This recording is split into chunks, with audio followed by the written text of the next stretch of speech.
அண்மை செய்தியை நாம் பார்த்துக் கொண்டிருக்கிறோம். அதிமுக பொதுச் செயலாளர் யார் என்பது பற்றி இதுவரை முடிவெடுக்கவில்லை என்று தேர்தல் ஆணையம் கூறியிருக்கிறது. அது அண்மை செய்தியாக வந்திருக்கிறது. அதை நாம் பார்த்துக் கொண்டிருக்கிறோம். அதிமுக பொதுச் செயலாளர் யார் என்பது பற்றி இதுவரை முடிவெடுக்கவில்லை என்று தேர்தல் ஆணையம் கூறியிருக்கிறது.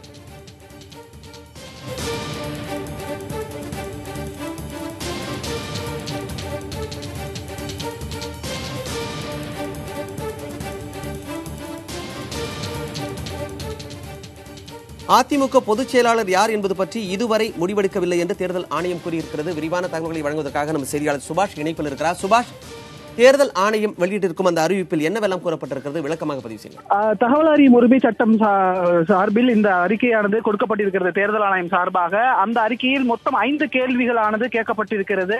இந்த ஆர்டிஐயை அதிமுக புரட்சி தலைவி அம்மா அணியில் இருக்கக்கூடிய சுவாமிநாதன் என்பவர், ஆஸ்பே சுவாமிநாதன் என்பவர் இதற்கான விளக்கத்தை கேட்டு கொடுத்திருக்கிறார். அந்த விளக்கத்திற்காக ஆர்டிஐ மூலமாக இந்த விளக்கமானது கொடுக்கப்பட்டிருக்கிறது. அதிமுகவின் பொதுச் செயலாளர் யார் என்பதை இதுவரையிலும் முடிவெடுக்கவில்லை. இது தொடர்பான விவரங்கள், இது தொடர்பான வாதங்கள் அனைத்தும் தேர்தல் ஆணையம் முன்பு இருப்பதால் தற்போது யார் என்பதை சொல்ல இயலாது என்று அதில் குறிப்பிடப்பட்டிருக்கிறது. யார் பொதுச் செயலாளராக இருக்கிறார், அதற்கான அதிகாரங்கள் எப்படி போன்ற 5 கேள்விகளை அந்த அறிக்கையில் கேட்கப்பட்டிருக்கிறது. அதற்கான அறிவிப்பை தான் தற்போது இந்த தேர்தல் ஆணையம் அந்த தகவல் அறியும் உரிமை சட்டத்தின் மூலமாக கொடுக்கப்பட்டிருக்கிறது. மணிமாறன். சுபாஷ், ஏற்கனவே முன்னாள் முதலமைச்சர் ஜெயலலிதா மறைவுக்கு பிறகு அதிமுக 3 அணிகளாக பிளவுபட்டிருக்கிறது.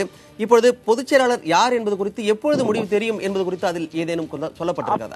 அது மாதிரி, அதாவது அதிமுகவின் 2 அணிகளும், அதிமுகவின் அம்மா அணியும் சரி, அதிமுக புரட்சி தலைவி அம்மா அணியும் சரி, 2 அணிகளும் தொடர்ச்சியாக பிரமாண பத்திரங்களை தேர்தல் ஆணையம் முன்பு தங்களுக்கு தான் அந்த இரட்டை இலை வேண்டும், தங்களுக்கு தான் இந்த அதிமுக வேண்டும் என்று தொடர்ச்சியாக அந்த பிரமாண பத்திரங்களை தாக்கல் செய்து வருகிறது.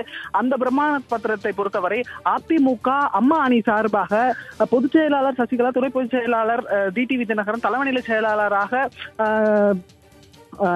எடப்பாடி பழனிசாமி, முதலமைச்சராக இருக்கக்கூடிய எடப்பாடி பழனிசாமி என்பது விவரங்கள் எல்லாம் கொடுத்திருக்கிறது. அதே போல பழனிசாமி தரப்பில் தாக்கல் செய்திருக்கக்கூடிய பிரமாண பத்திரத்தில் அதிமுகவுடைய பொருளாளராக பன்னீர்செல்வம், அதனுடைய அவைத்தலைவராக மதுசூதனன் என்ற வாசகங்கள் இடம்பெற்று அந்த வார்த்தைகளுடன் அந்த பிரமாண பத்திரம் தாக்கல் செய்யப்பட்டிருக்கிறது. இப்படிப்பட்ட இருக்கக்கூடிய சூழ்நிலையில் நான் தற்போது இரண்டு பேருக்கும் யாருக்கு அந்த இரட்டை இலை செல்ல வேண்டும் என்ற தருணத்தில் தான் தற்போது தொடர்ந்து இந்த வினாவை எழுப்பியவர் சுவாமிநாதன், அவர் நம்மோட இணைப்பில் இருக்கிறார். சார் வணக்கம் சார். நீங்க உங்களோட கேள்வியில என்னென்னவெல்லாம் பதிவிட்டு இருந்தீர்கள்? நான் ஒரு 5 கேள்வி கேட்டிருந்தேங்க. உங்களுடைய ரெக்கார்ட்ஸ் படி, அதாவது election commission of India records படி அதிமுக ஏஐஏடிஎம்கே உடைய பொதுச் செயலாளர் யார் என்று நியமிக்கப்பட்டார்? ஏஐஏடிஎம்கே உடைய துணை பொதுச் செயலாளர் யார்? அவர் எந்த தேதியில் நியமிக்கப்பட்டார்? அடுத்தது எதன் அடிப்படையில் இவர்கள் நியமனம் ஏற்பட்டது அப்படின்னு ஒரு 5 கேள்வி கேட்டிருந்தேன். அந்த 5 கேள்விக்கும் ஒரே பதில் சொல்லியிருக்கிறாங்க. அது முதல் முறையாக இந்திய தேர்தல் ஆணையம் எழுத்துப்பூர்வமாக முதல் முறையாக அதிமுகவில் பொதுச் செயலாளரும் இல்லை, துணை பொதுச் செயலாளரும் இல்லை என்பதை சொல்லும் விதமாக there is a dispute, internal dispute and the case is pending with the commission அப்படின்னு சொல்லியிருக்கிறாங்க. இந்த பதில் எனக்கு இப்பதான் 2 நாள் முன்னாடி தான் வந்துச்சு.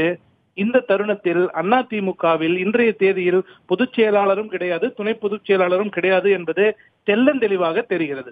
இது தேர்தல் ஆணையமே இப்படி சொல்லி இருக்கிறதால் இப்போ கட்சியை சார்ந்தவர்கள் துணை பொதுச் செயலாளர் டிடிவி தினகரன் என்றும் பொதுச் செயலாளர் சசிகலா என்றும் கூறி வருகிறார்கள். அது டிடிவி தினகரன் கட்சியில் உறுப்பினரே இல்லைங்கிறது தான் எங்களுடைய ஸ்டாண்ட்ஸ் முதல் நாள்ல இருந்தே. இல்லை, அதான் இப்போ தேர்தல் ஆணையம் கொடுத்திருக்கிற அந்த பதிலில் சொல்லப்பட்டபடி அதிமுகவிற்கு இதுவரை பொதுச் செயலாளர் யாருமே இல்லை என்பதை தெளிவாக கூறியிருக்கிறார்கள். அப்படிதான் சொல்ல வரீங்க? ஆமா ஆமா ஆமா, அதுதான் இதுக்கு அர்த்தம். இல்ல, தேர்தல் ஆணையம் வேற என்னவெல்லாம் அதில் கூறியிருக்கிறது? இவ்வளவுதான். நான் அது அப்படியே அந்த டாக்குமெண்ட் நீங்க தான் உங்க டிவில போடுறீங்க இல்லையா, ஒரே ஒரு பதில் தான். there is an internal dispute and the case is pending அப்படின்னா இன்னி தேதியில யாரும் கிடையாது அப்படின்னு அதுக்கு அர்த்தம்.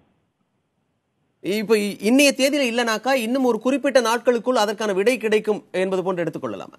அப்படின்றது எடுத்துக்கலாம். அது எப்படி வேணாலும் இன்டர்பிரேட் பண்ணிக்கலாம். இன்றைய தேதியில் யாரும் இல்லை அப்படிங்கிறது தான் உண்மை. இணைப்பில் பல்வேறு தகவல்களை பகிர்ந்து கொண்டமைக்கு நன்றி சார்.